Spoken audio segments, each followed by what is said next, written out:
Also in the street plan of Washington, you find pentagrams. So here we have two pentagrams in the street plan of Washington. The top one points into the Capitol building, and the one at the bottom points into the White House.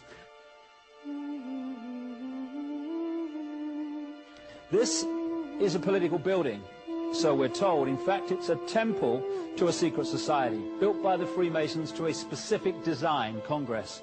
The Congress building.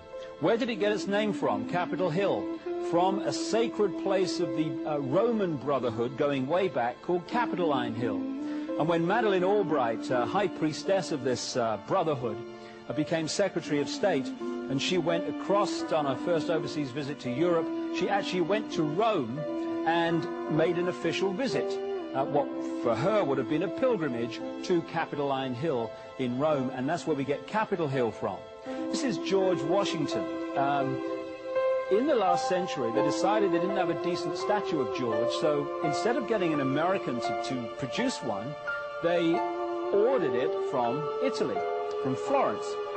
And when it arrived on the dockside, people were staggered, because here was George, the first president of the United States, depicted naked from the waist up with this cloth over his Bill Clinton's, and then pointing up one arm, pointing down the other.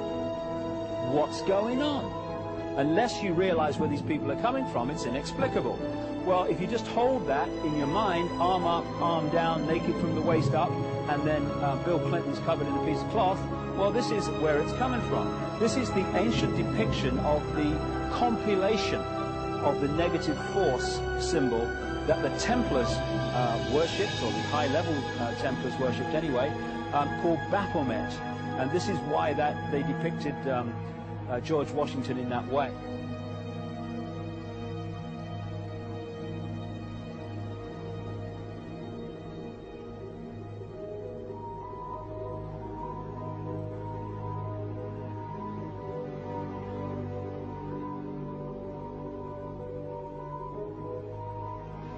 What has come to light is that it's now been, it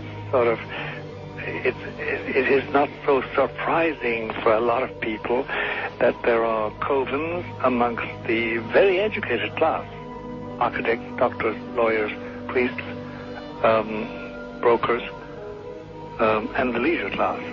These are people who have made pacts with the devil. That's right. It's really the best, the more accurate way of describing it would be that they have indulged themselves in the worship of the goat, of the prince, of the serpent, of Satan, of Lucifer, and they lead perfectly normal lives. They're jewel merchants. They travel. They're prominent in their own way, but they do have this indulgence. Father, here's a part of that I can never understand. That has never made sense to me. And that is, if somebody were to make a pact with the devil,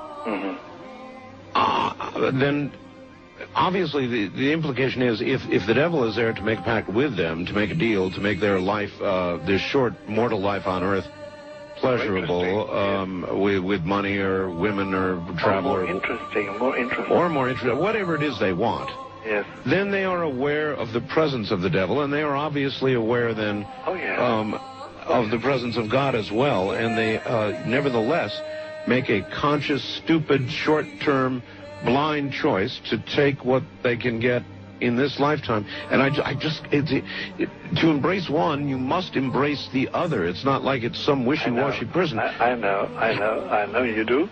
It is a very not easy to understand, except when you talk with them, when they let their hair down and peel grapes, as we say, and when they're on their way to being cured of what or healed is the proper word. You find that there's an exhilaration and a satisfaction which is both sensual and sexual and mental, when they really indulge in Luciferian worship. There is a peculiar exhilaration. Like a drug, then? Yes, it's a peculiar exhilaration. And of course, the godly instincts in us all, the angelic in us all, because we all have something angelic and something godly, besides everything else, a lot of other negative things, that is quenched. And you find in them a horror of anything, what we call sacred and holy, or sacrosanct, or the idea of the sacred, of the awesome.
How in the world did you ever get involved in praying to demon spirits? A fellow that had been on a particular ship with me, he told me, "Hey, I got something fantastic to tell you."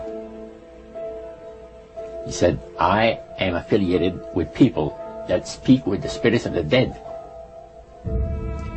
How would you like to talk to the spirit of your dead mother?" And I was shocked. I was shocked. He said, "You wouldn't be afraid of talking to the spirit of your dead mother, would you?" Well, I said, "I'll tell you what, I would have to give that some thought, because it's something I never thought about before in my life." Most of us probably haven't. A little afraid of something like that. Well, he says, you know, it's written all over your face. You're afraid of going to a seance. But he says, "I know you. He says, you're going to come."